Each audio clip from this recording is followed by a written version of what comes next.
Okay, so we start this project off on the joiner. We've got a 89, so it's around 90-inch diameter tabletop, and it's going to be 16 boards to glue up that width.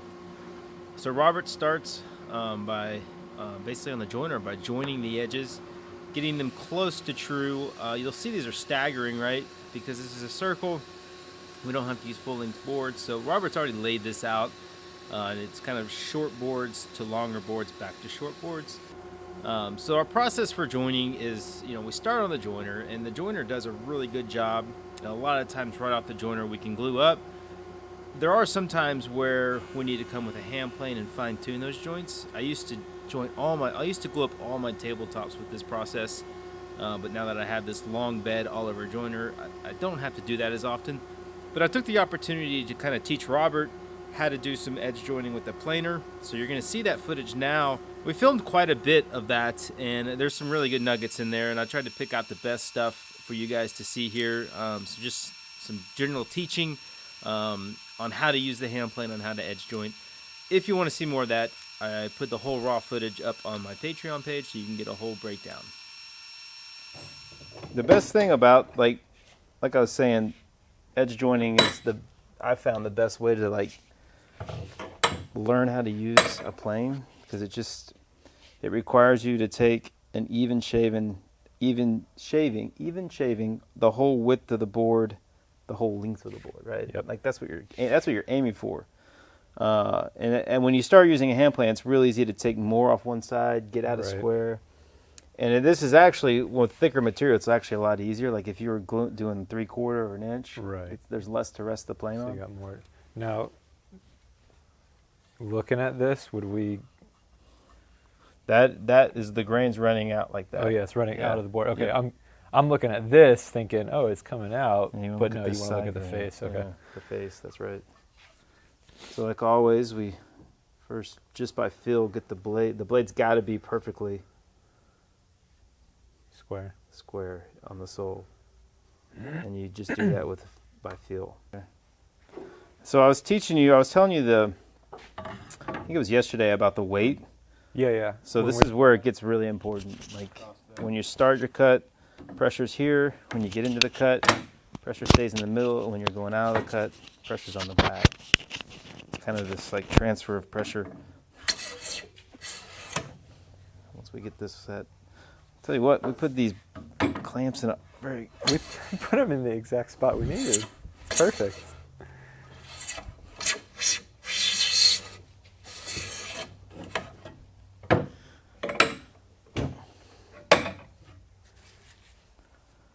Figure why not add to the difficulty level? It's actually quite annoying. It's hard to get started.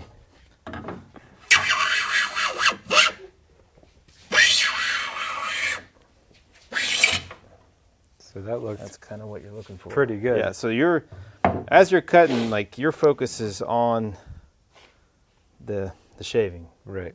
Because the shaving's telling you what you're doing, yeah. And I can tell by watching that I think we're probably cutting more off this side, which it actually looks pretty much perfect. So, and the goal is to obviously be able to glue up right off of this. Yeah, I mean, if you've got it right, you should be able to glue up with minimal clamp pressure, like not many clamps. If you're having to crank together a tabletop, especially on the ends, it's bad because, for one, the wood's gonna if it goes from a humid to dry, it's gonna happen faster off the ends because it loses moisture quicker off the ends. Right. So you're gonna have, if you come and glue up a table, and you've got a gap on the end, and you take it and crank it down. I've done this before, and you close that gap. There's more wood movement down there. It's going to pop open eventually. Yeah. The best thing you can do is a spring. I'm not going to cut on the ends. Okay. This is a shorter plane, so it's not going to ride. You can kind of dish just a little bit. It's a little bit dull. And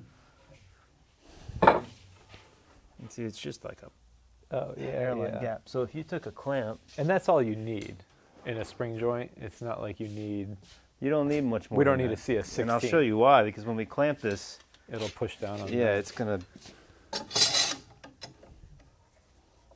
Yeah. If I can get it to clamp.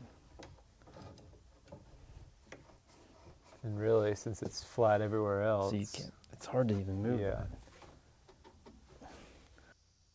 Okay, so after we go through and kind of fine tune all the joints, we're going to go ahead and do the glue up. So we're gluing this up.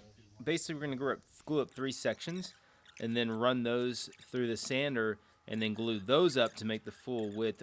You don't want to try to glue up 16 boards at one time to get the full size. It's just really hard to do. Obviously, it would take giant clamps, and it just wouldn't work well. So we glue it up in 3 sections, and then we let those sit, bring them out, sand them, and then we'll glue it up into the final size of the table.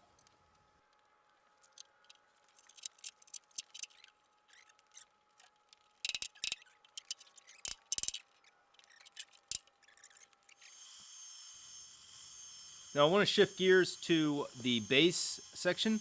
This is some work being done on the CNC. I cut out all the profiles on the CNC, and I'm going to talk a little bit more about this further in the video. The basic process is CNC out the curve. There's 2 of these arch pieces you see right here, and then there's obviously 4 legs that go with this. And then we go to the bandsaw. That CNC is only able to cut down about 1.25 inches, 1.5 inches.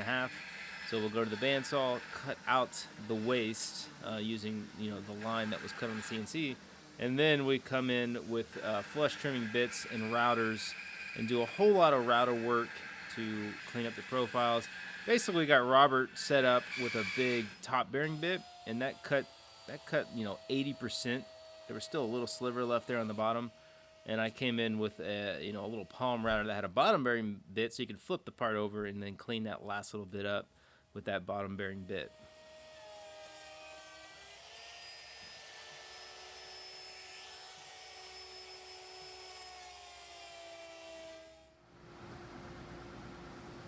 Okay, so while we sand this tabletop, I want to tell you about my good friends over at Simply Safe. They have been amazing sponsors of this channel for a while. They make a serious home security system much simpler. All the protection, but with none of the hassle, headaches, or expense of old school brands. They have a comprehensive lineup that includes sensors to cover every window, room, or door, HD security cameras for both inside and outside, plus they have great smart lock for your door, a video doorbell, and water sensors. You just simply order it online, shipped straight to your door. You can set it up in 30 minutes. No need to schedule any service appointments or anything like that. You can just do it all yourself. Simply Safe on. Home. The monitoring system costs less than $1 per day, and there's no contract, so you can get out of it if you want to. I think my favorite part about the entire system are the exterior cameras. I have a doorbell camera, and it's motion detected, so anytime someone comes to my house, I get a notification on my phone. I also have a camera set up on the shop, so if anyone is in the vicinity of my shop or messing with the garage area where our car in the Argosy is, I will also get a notification and I can see who's there. I do have 2 systems, one in the shop, one in the house, and one of my favorite things about having a system in the shop is not only can I monitor it for theft, but also I have the smoke detector. Wood shop is a pretty likely place to get a fire, so having a smoke detector in the shop makes me feel a little bit better. Simply Safe is a great company. They've been awarded and recommended by experts including U.S. News and World Report, PC Magazine, and Popular Science. It's been trusted by more than 3 million Americans to keep their homes safe. Now is a great time to order your system. Simply Safe is offering you guys 20% off your security system when you sign up for an interactive monitoring plan, and you get your first month free. Just visit simplysafe.com/Andy Rawls to learn more. I just want to say a huge thanks to Simply Safe. Their support of the channel has been very much appreciated. Also really appreciate their product. I use it both in the house and the shop, as I mentioned. Link is in the description, so be sure and check them out and get your 20% off. Okay, so with the 3 sections glued up, the next step is to joint those 3 and get the entire tabletop glued up. Now, our first attempt here was to just use the joiner.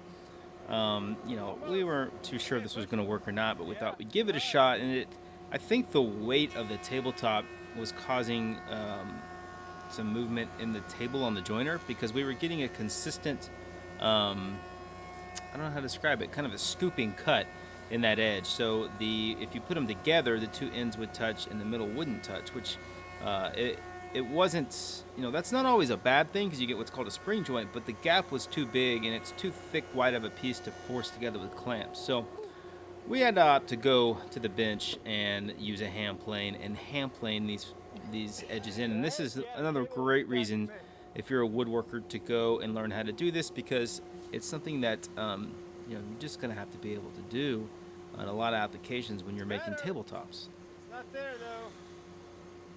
I think it's gonna take a hand plane. So you can see here I'm working the end. Obviously the middle is doesn't need to be cut, so I'm kind of working the ends to try to bring that joint nice and straight again. And what's amazing about this, and what I didn't actually show in the video, I wish I had captured it better, is once we dialed these in and put the tabletop together and just dry fitted it, basically we put one clamp right down the middle, and it did have a slight spring joint to it, and it was amazing how solid that one clamp was able to join it up.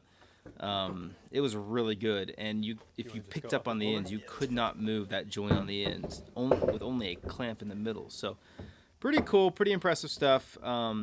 Despite that, it's still a good idea to get plenty of clamps on it. Yeah. So we use dominoes, little floating tenons in there to line up that joint. We don't want a big difference in how the joints sit, so that there's a lot of hand planing work, because obviously we can't run this through the sander. It's too big, so we're going to have to clean the joints up by hand. So we use the dominoes to make that process a lot easier, a lot less work in the end, having to clean those joints up.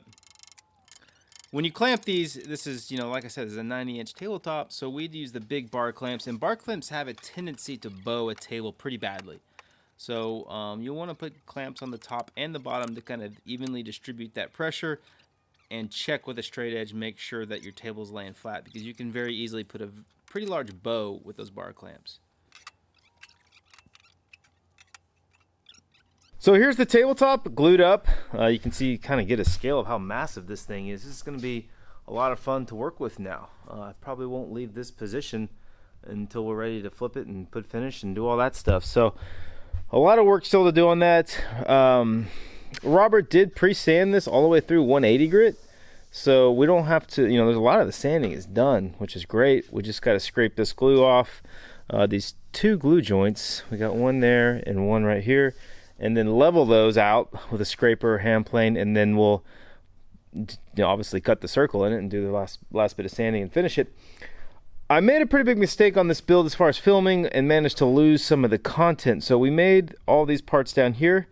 These are our legs and the arches for the base, and these are actually really cool how we made these. These are all sitting in the clamps right now. I filmed this whole process, and I'm really upset with myself for missing this, but that's okay. I've got two out of the clamps right here, so you can see what these look like. They're kind of cored up. There's a piece of hickory there in the middle, and then you got two chunks of oak on the outside, rift sawn, and then we've banded it with a really thin piece of rift oak. So you kind of have this interesting look as you have rift going all the way around the whole piece, and you have these really clean curves right here. So this is, these are going to be super cool. And originally, we originally had only glued them up without the hickory in the middle, and I felt like these were too thin for the size of the table. Proportionally, they weren't going to work, and so we resawed them apart and added that hickory, and actually added about a 1/2 inch of thickness to these, which was definitely the right call. And I do apologize for having to talk you through a lot of this, but these were CNC'd. This profile, at least, was cut out on the CNC, and then we cut out the thin banding and actually just glued it to the curve, and we didn't do anything other than just make it thin enough to where it would bend under pressure of clamps. And that's what you can see right here. We clamped these up before this weekend. We used epoxy, so we let them sit in there. And what you see here, so you got the pink foam insulation. So this was just kind of something schemed up to kind of help distribute the pressure of these clamps. So you've got a thin piece of, I don't know this is some kind of like MDF, some kind of fiberboard here that's 1/8 inch thick that you can get at the big box store, 1/2 inch foam board. Then you got your banding. So it actually worked surprisingly well. It distributed the pressure, everything clamped up nice. It was a little bit of a trick figuring out how to get all these clamps and do both sides at once, but it worked out, and that's how we made these. Unfortunately, we didn't get the whole filming of it, but now you get the idea of how this is done. So now we've got a lot of joinery to cut in these. We're going to take them all out, clean them up. Over here you've got two parts, the two arches.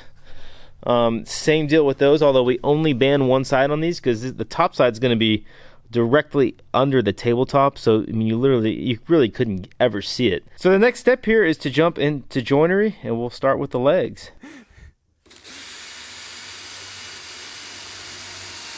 Perfect. All right, so here comes the fun part where we get to actually make this into a circle. So we've got it flipped upside down. Robert found the center point of the circle for us, and basically we just use this jig. I've had this jig for a long time. It's just a piece of 3/4 plywood with a long groove right down the middle, and then it's fixed to my router at the end in order for the router to basically just run in a circle.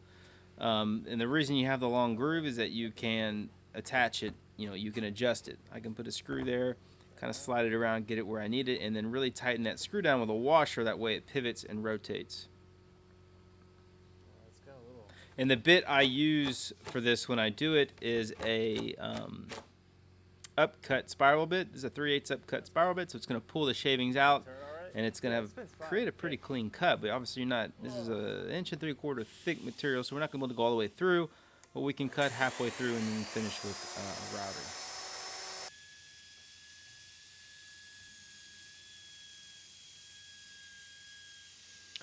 And from the video, it looks like it's doing it in one pass, but I think I'm taking 1/4 inch cuts, or maybe probably even a little bit less per pass.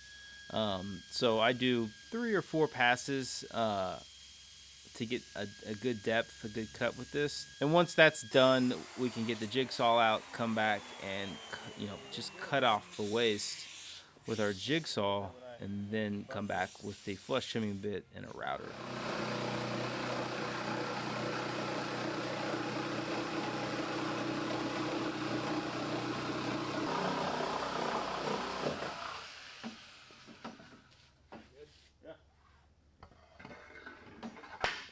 And so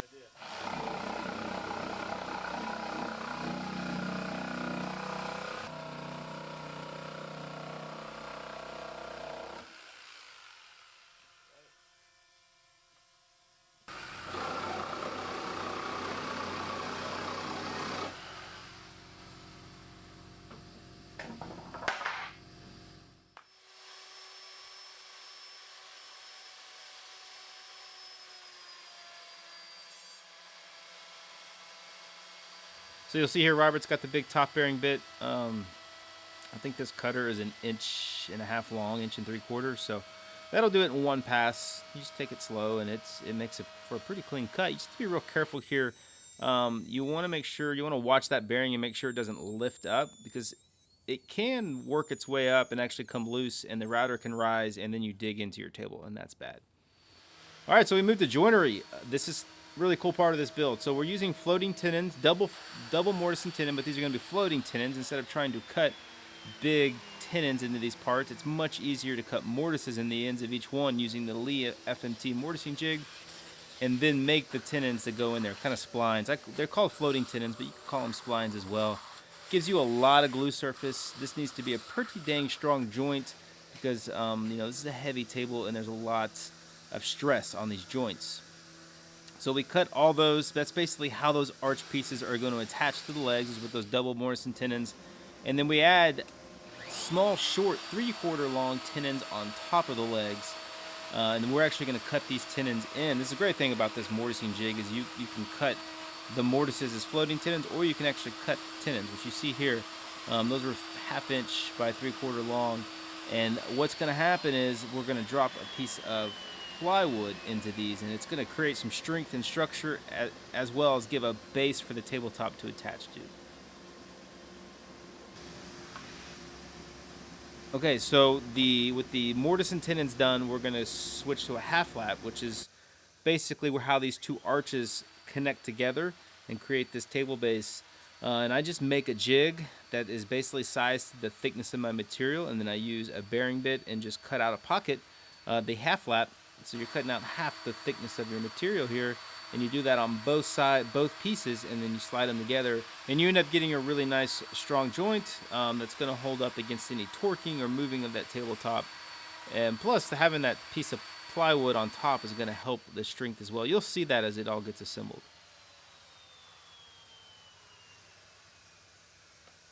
The biggest key to this joint, obviously, is getting the fit widthwise, but also how far it goes down in. So it took a couple tries of assembling it, taking it apart, and getting it to seat perfectly in the middle of those two parts so that they're flush on top and bottom. If they're not perfectly centered in the middle, one's going to sit higher than the other. So we glue these up with epoxy. You know, it's a really strong adhesive, and you know, I don't know why I've used epoxy a lot more lately for my glue joints as opposed to yellow glue, Type Bond 2 or something like that. And you can see those floating tenons going in. It's really simple, just assembles right there. Getting the clamp pressure in the right spot's a little bit tricky. I also made out of plywood a piece that spans the distance on those two top tenons. You're going to see me install that here real quick, and that's going to help keep everything aligned the same. Those are the same on each of these legs, so make sure that everything is in the proper place. And that's that plywood jig right there. Just hammer it into those tenons, and it'll help, you know, hold it in place.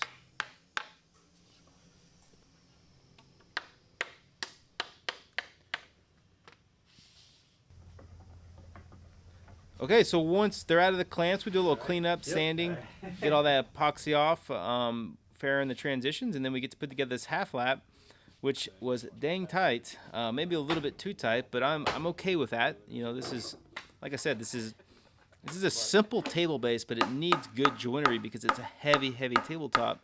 You know, just sitting there as it is, it's not going to create a lot of stress on the base. But if someone grabs it, torques it, moves it, you know, it can stress a base out. You're typically gonna break a piece of furniture when you move it, especially tables, because they just sit there. So you know, you want to make sure it's strong so that it can get from place to place. But once it's there, typically the strength of the joinery is not as important. Man, that is. You see, you're putting a lot of clamping force. Anytime you have a hard time seating a joint, if you put that clamping force on there and then hit it with the mallet, it usually will help pop it and help get it to move. And you're going to see a glue squeeze out happen. And once that happens, you know those two flat spots have hit, and that's where your glue joint is. That's where you're going to get the strength of this joint once that seats up and you glue those two pieces together. I think it's all the way. There comes that glue. Pretty sweet. I went the glue. Oh yeah. Oh yeah. Cool. Okay, so final step in this, obviously, is the finish. Now, this is it's tricky to finish large tabletops. It's usually what I like to do, and in this case, I wanted to use something pretty darn durable. So this is a water-based conversion varnish that we're putting on here. Biggest challenge with this is obviously that reach. I have to reach to the center, and it's really hard on my back. You just kind of have to grunt through the pain and get back and get through that center part. And you know, basically, I'm putting 2 coats of sanding sealer on this, and then 3 coats of the actual conversion varnish. And it's the first time I've used this finish. It actually came out really nice, sprayed even, sprayed clean, and it looked great. So I'm really happy with how that came out. Here we are now installing that plywood piece. The base is finished, the top is finished. This is right before we're ready to deliver. So we're going to glue that plywood piece on. It just drops in, obviously, to these tenons that we cut earlier. One thing that was a mistake that actually came out as a blessing in disguise was I didn't mean actually to cut these all the way through, these mortises. So you can see them right there. But it actually really helped line things up and see where the tenons are. If I hadn't cut those through, it would have been pretty tricky getting that thing on. So they don't seat all the way up to the level of the plywood, but they come pretty dang close. I am screwing this on. We're going to glue it and screw it because if you are, you know, it holds the base to the table. So if someone tries to pick up the tabletop or anything or stands on it or anything, I want it to make sure that it's securely attached. And these are long, heavy-duty screws alongside some glue. There's no way that thing is ever coming off the table base.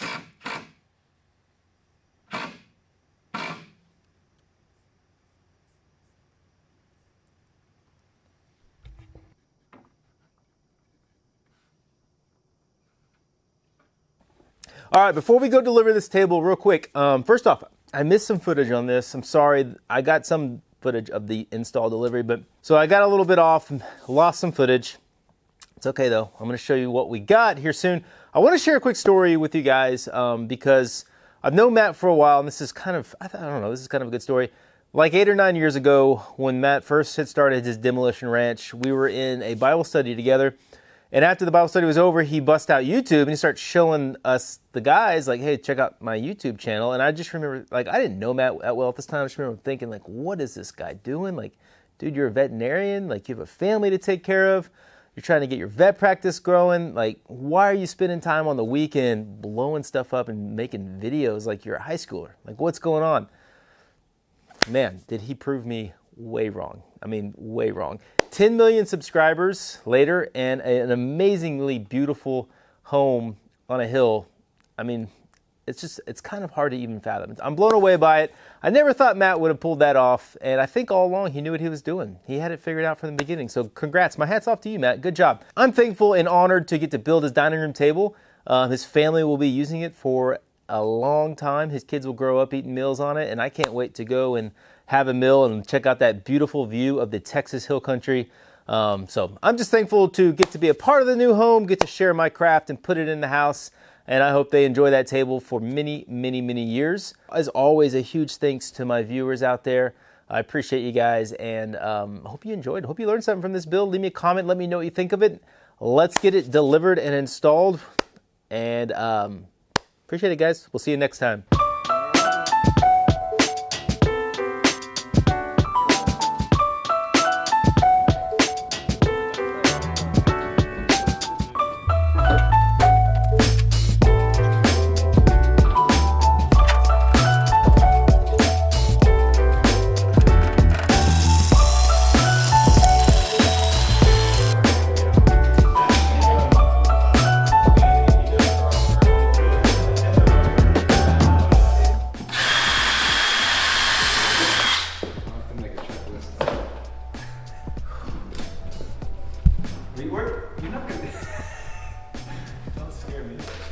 Drill a hole through it, man.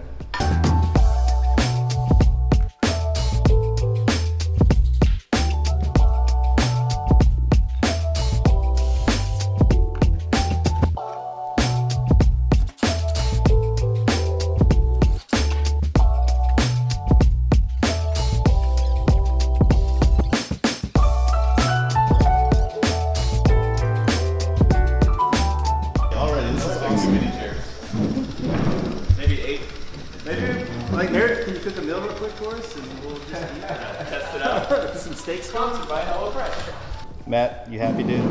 Thanks for ordering a table from me. You're so welcome. Meredith, it was all Meredith. It was all Meredith. Thanks. Matt, I hadn't even seen it till now, so thank you, Meredith. It looks sick. I love it. It does, man. It looks great.